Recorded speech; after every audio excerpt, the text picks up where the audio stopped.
components of what mindset is. So I'm going to go back to the work. Has anybody heard this name before? Carol Dweck from the Stanford University. She's a psychologist. She's done a PhD on the subject of mindfulness, mindset. Anybody heard the name before? Okay. It's important to read her book. She has a book which has been published on mindset. Okay. And she says that, and in her book, she talks about the definition of what mindset is. And she says that your mindset is the view you have of your qualities and your characteristics, where they come from and whether they can change. You see, a lot of times, and this is important to look at all the different components, your qualities, your characteristics, where they have come from and whether they can change. Many people, they remain in a particular state because they do not believe that their state can ever change.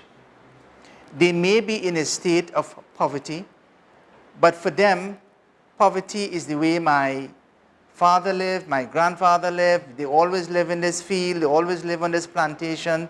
This was always their master who gave them whatever it is. And therefore, as far as they are concerned, this is the way that they will train their children. And if perchance the children decide to say no, they will become angry. How dare you, how dare you, don't you know where your source of income is meant to come from? It's meant to come from here. So people sometimes remain in, let's say, remain in a slave of slavery, enslaved. And even sometimes you let them loose in society and they're still looking for their slave master. They're still looking for their slave master because they have become enslaved. If you believe that the Quran is difficult to understand and it is not accessible, then no matter what anybody else tells you, you will always believe that the Quran would never become something which will be accessible to you. So mindset is something which is important. She also says that whether conscious or subconscious, they strongly affect what we want and whether we succeed in getting it.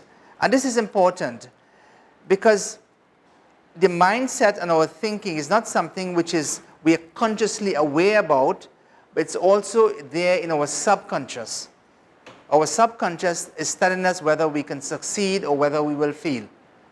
If you believe that way within that, you know what, I can never pass this exam, you can be burning the midnight oil day in, day out, and you will never pass that exam, no matter how much work you seemingly do, simply because your mindset is not right. So mindset change is something which is important. And she also says that mindsets are an important part of our personality, and you can change them. And this is another thing. So, and this is a good news in a sense, that the mindset or the way that people think or what resides in their subconscious is something in which can change. They can change. You can change your mindset. If you change your mindset and you change your outlook, as one of the brothers said, then you can actually change and open up horizons that you can never imagine existed before. Okay, so it's something which is quite incredible. Now, so it says here that just by knowing about the types of mindset, you can start thinking and reacting in new ways. Now, Carol Dweck, or Dweck, whatever way you want to pronounce her name, she talks about two different types of mindsets. So mindset, all of this mindset talk is about two different types. And she boils it down into two categories. And one category is called a fixed mindset, and one category is called a growth mindset. It could either be fixed or there could be growth. All right? So how do we define what is a fixed mindset?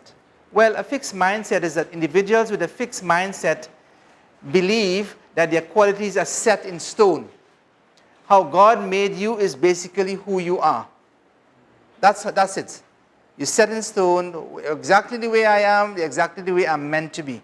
And there's some people who believe that, that if I fail, and sometimes we use little excuses, we talk about, we believe in qadar, so if I fail my exam or if I don't get that interview with a job which I want, qadar Allah, qadar Allah. Allah subhanahu wa ta'ala decreed that I would not get what it is that I am meant to get. Okay? And that again is something, it's a misunderstanding of what qadar is. It's not about, but it's about what you have to be able to put something in. What you put in, inshallah. Of course, not everything that you want, you will get exactly the way that you want to get it. Allah has His plan. But you're not privy to that particular type of thinking. So, she also talks about a growth mindset. And she says that the growth mindset is individuals with growth mindset believe that through effort or training, they can change one's qualities and one's traits. There are some people, for instance, who part of their conversation, they tell lies. You know, every single word that they use, you know, it's either a half lie, a full lie, or another percentage of a lie. Until the point reached that people can't often differentiate whether what they're saying is a lie or whether it's the truth. You know, so, you know, you become very, very suspicious of that type of people. But sometimes people believe, you know, and then they tell you, well, that's the way I've always been. I've grown up like that. Or let's say I'm an angry person. I've come, and then they use excuses, well, you know, that, you know, my family was like that, you know, I was abused as a child and what have you, and that's exactly the way that I am now. And these may well be contributing factors. But beyond contributing factors, you can actually change. So these are things, these are traits which can be changed. If it is that you're one way, you can change yourself into something else. And when we look at the generation of the Sahaba as Muslims, we can see that they changed. This is why Rasulullah ﷺ said that the best of those during the era of Jahiliyyah are the best of those in Islam. You know, it's not that, but where they were able to, in a sense, redirect all of their energies, all of the strengths, all of the innate talents which they had, instead of doing something which was destructive, they're doing something which promote something which was constructive. And this is why they were able to transform society. So Umar ibn Khattab, he was a strong-minded person, a strong-willed person, but he used this to the benefit of him developing as a Muslim. Khalid ibn al-Walid, he knew where his strengths lie. He was a strategist. He was not somebody to, let's say, memorize the book of Allah. In fact, Khalid ibn al-Walid, if you look into his history, by the time that he died, he only knew the last few chapters of the Quran. You know, we sort of, you know, look at him as somebody who was such a great Sahaba. He was able to accomplish so much, such that many of the battles which were fought, either against or for the Muslims, were won by Khalid ibn al-Walid. But yet he knew where his talents lie. He knew that even when leadership was taken away from him in one of the battles, what happened? Those around him realized that he had the potential. So, but he was able to be the best during the days of ignorance and became one of the best in Islam. And this is the type of transformation and utilization of the energies that we want, inshallah. Now, so two mindsets, two approaches. It might be a little bit difficult for you to see this particular slide. But this particular slide looks at fixed mindset and growth mindset. And what it does is that it tells us that when we think about a fixed mindset, we can think about a number of different things. We can talk about challenges, obstacles, effort, criticism, and success of others.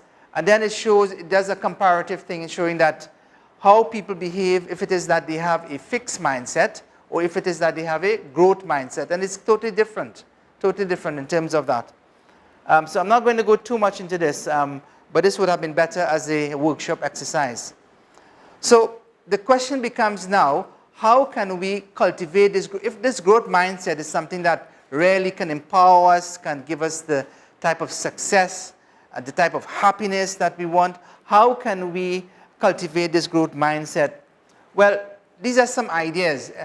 I'm going to give you some ideas, but I want to ask you, what do you think are some of the ideas that we can use to cultivate this growth mindset? Anyone? Positive thinking, okay, yeah. Always Challenge yourself to do things. So in other words, to discover new things. to discover new things. And discovering new things also means becoming vulnerable, isn't it? Because let's say, for instance, you wanted to learn how to do origami or something like that. And you say, well, oh gosh, I'm not very good with my hands, or I'm not good with this, or I'm going with that, and you think, well, I can never get that done. Or let's say you want to become a mechanic or learn the tools or masonry or whatever. You feel that I can't do that. I've always been at university studying whatever. So you have to be able to challenge yourself to be able to accomplish something else. That challenge is good. Open for change, yeah, brilliant. Taking risks, always taking risks. Risk taking, yeah, risk taking. Have a vision, set positive goals. Have a vision, set positive goals. Excellent. Be able to think from different perspectives. Thinking from different perspectives. In other words, thinking outside of the box, isn't it? At times. And a conducive environment. So I think we've come up with some. So some of the things I have to add to what you've said, I think the first one is recognize that you have a choice. You see, we are the sum total of the decisions that we make. You are. You being here or you not being here. You achieving some level of success in your life or not achieving success in your life. Everything that you have done and you will ever do is a question of making a choice. You have a choice of going along perhaps 2 or perhaps even more different paths. And it's that choice that you make. And it's not that somebody has, we often say, well, we've been pushed to do what it is that we want to do. Nobody is forcing anybody to do anything. You are the